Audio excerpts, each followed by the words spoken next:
But how many of that is the fault of the coach? The coach is there to put the team out and play good football and win trophies. And I actually don't see Pep Guardiola going to a small team like Everton or even like Roma, a smaller club like Roma, to try and win stuff with them. I don't see it happening. And frankly, if it ever does happen, I don't see him being successful in those clubs. Frankly, we probably will. Hello, everybody. Welcome back to the Football Slides TV. My name is Goodness Eze, and in this video, we will be talking about Pep Guardiola. Pep Guardiola, no doubt, is one of the best managers of his generation, definitely, but probably even of all time. There are some persons that will argue he's one of the greatest managers of all time. And as much as he has achieved in football as we know it, there are still many persons that don't give him his flowers. There are still many people that believe that he's not as good as a lot of pundits and journalists and players say he is. There are two major sticks that have been used to beat Pep Guardiola, and some people even go as far as calling him Fraudiola. I mean, we're going to come into that shortly. But the two major sticks that has been used to beat Pep Guardiola to play down on his managerial expertise is what we're going to discuss analytically today. So the question is Pep Guardiola actually Pep Fraudiola? If you're ready to find out, do well to like the video, subscribe to the channel, and click on the notifications button so that you get notified when we drop new content on the Football Slides. Let's get into the video. There are two major question marks that have been put to Pep Guardiola to kind of, drag him about how good he is. Two of the greatest ever Pep Guardiola team, the Barcelona team in 2009 and the Manchester City team in 2022/2023. There are many issues that people have used against those two teams that puts a question mark on Pep Guardiola's head. And the first issue is legal issues. Like I said, two of Pep Guardiola's best ever teams, Barcelona in 2009 that won the treble and City in 2023 that also won the treble. Both of those teams still currently have legal issues hanging over their heads. And now this is important because a lot of persons, that's the reason why people call Pep Guardiola Fraudiola, Pep Fraudiola, because they feel that those legal issues that are hanging over his team's head is a major stain on his legacy in both of those teams. Now let's start from Barcelona in 2009. In 2023, Barcelona was charged with allegedly paying up to 7 million euros to former vice president of the Spanish Refereeing Association, the man they call Maria Enriquez Negreira, between 2001 and 2018. Of course, Barcelona's treble winning team in 2009 and the Champions League and La Liga winning team of 2011 falls in that period. So there have been a lot of accusations that Barcelona always gets the rub of green for referees, and referees are always lenient towards them and blah blah blah. And because of this, when that report of the allegations against Barcelona, the Negreira case, it made a lot of people start to doubt the credibility of the success that Barcelona had over the period that Pep Guardiola was the manager of the club. The question is this: should this actually be a stick used to beat Pep Guardiola? I don't think so.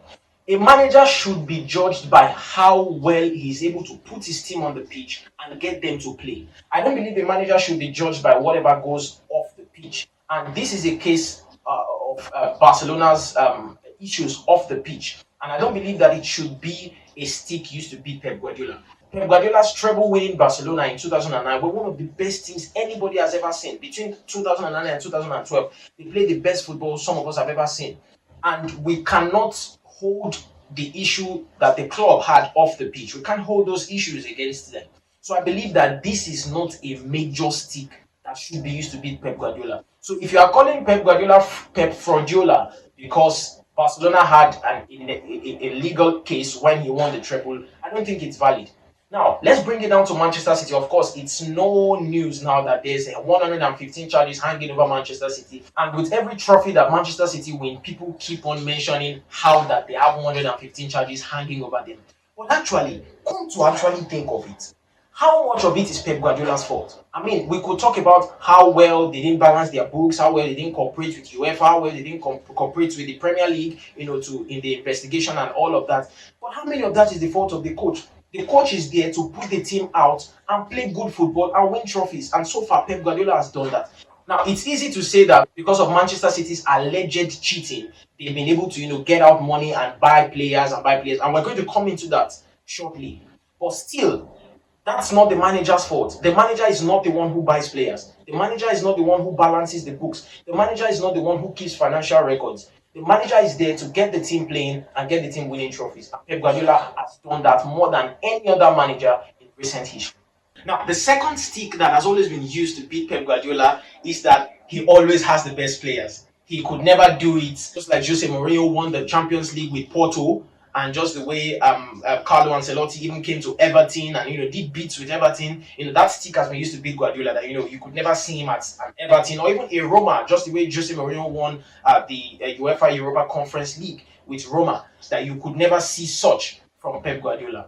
I largely agree with you all. You all that are saying this against Pep Guardiola. I largely agree. And I agree because it's true. I actually don't see Pep Guardiola going to a small team like Everton or even like Roma, a smaller club like Roma, to try and win stuff with them. I don't see it happening. And frankly, if it ever does happen, I don't see him being successful in those clubs. Frankly, we probably will never find out. Pep Guardiola has established himself as one of the best managers of his generation. So, I mean, I don't believe you will be seeing him anytime soon, maybe at Stoke City or at Wigan or anything. I don't expect that that's going to be happening anytime soon or even happening at all. And the truth is, we don't need to find out. A manager does not always have to prove himself at the lower levels. I did a video some time ago talking about what the actual power of a manager is. What is the impact of a manager on a team? And the truth is that the impact of a manager in a team is only as good as the impact of the players of the team. So when they say Pep Guardiola always signs the best players, and if he goes to a small team, he won't get the money to buy the best players, so then he wouldn't be able to win things with those teams, just like Jose Mourinho has done in times past. Jose Mourinho won the Champions League with Roma, with some great players in that team. He had the likes of Deco in the team. He had the likes of Jorge Costa in the team. And even when he won the Champions League with Inter, he still had the likes of Samuel Eto'o. He had the likes of Diego Milito. Javier Zanetti. These players were great players in their time as well. So a manager is only as good as the caliber of players in his team. And now the reason why Pep Guardiola cannot have a successful team without the best players in each position is because his style of play heavily relies on the technicality of the players, on the technique of the players. And look at Phil Foden, look at the likes of Riyad Mahrez that was there before, look at Kevin De Bruyne. These players are highly, they're very good technicians. Now, on the flip side, Jose Mourinho largely plays a pragmatic style of football. He doesn't mind letting his team, sit back and defend. That's why he's so good at cup competitions. So he doesn't need, as much as Pep Guardiola, technical players, very, very talented players. I mean, you can get just average players together for Jose Mourinho, and then he would drill them and make them hard to beat, play pragmatic football, counter-attacking, and he could win a tournament. But Pep Guardiola cannot do that. I don't believe not even just because he cannot, but because he will not. He loves to play more expansive. He loves to dominate the ball, to keep possession, have patterns of play, etc. So that style of football relies on the best players in the world, to execute that style of football. So it's not his fault that he always has the best players. I mean, when he was at Barcelona, he had Messi. While he was at Manchester City, of course, he's still at Manchester City. He has the likes of Haaland and Kevin De Bruyne, etc. So he always needs to have the best players. And I don't believe that should reduce how good he is as a manager, because we've seen all the tactical flexibility that he has shown over the years. Every good manager needs the best players. That is what I believe. I did a video also on Manchester United showing that the reason I feel Erik ten Hag has not gotten things right is because of the players. I also did the same video for Arsenal and Mikel Arteta. The players are very important, if not more important than the manager. That's how important the players are. So I don't believe it is a slight on Pep Guardiola's managerial pedigree that he relies on his players to do bits. Now, I hope with these points of mine, I've been able to convince you and not confuse you that Pep Guardiola is not Pep Fraudiola. Now, I love Pep Guardiola. I love football. I love good football. And I believe anybody that loves good football, regardless of the team you support, you should love Pep Guardiola. I mean, now, I still believe at this point, Sir Alex Ferguson, still has an edge over Pep Guardiola. That is my opinion. I mean, your opinion might be different. I believe that Sir Alex Ferguson achieved so much more over a longer period of time than Pep Guardiola has. But I mean, by the time Pep Guardiola would retire, he might have, done so much more for football than Sir Alex Ferguson has done. But I still believe Pep is one of the greatest managers of all time, and Johan Cruyff will be very, very proud of what Pep Guardiola has achieved in football.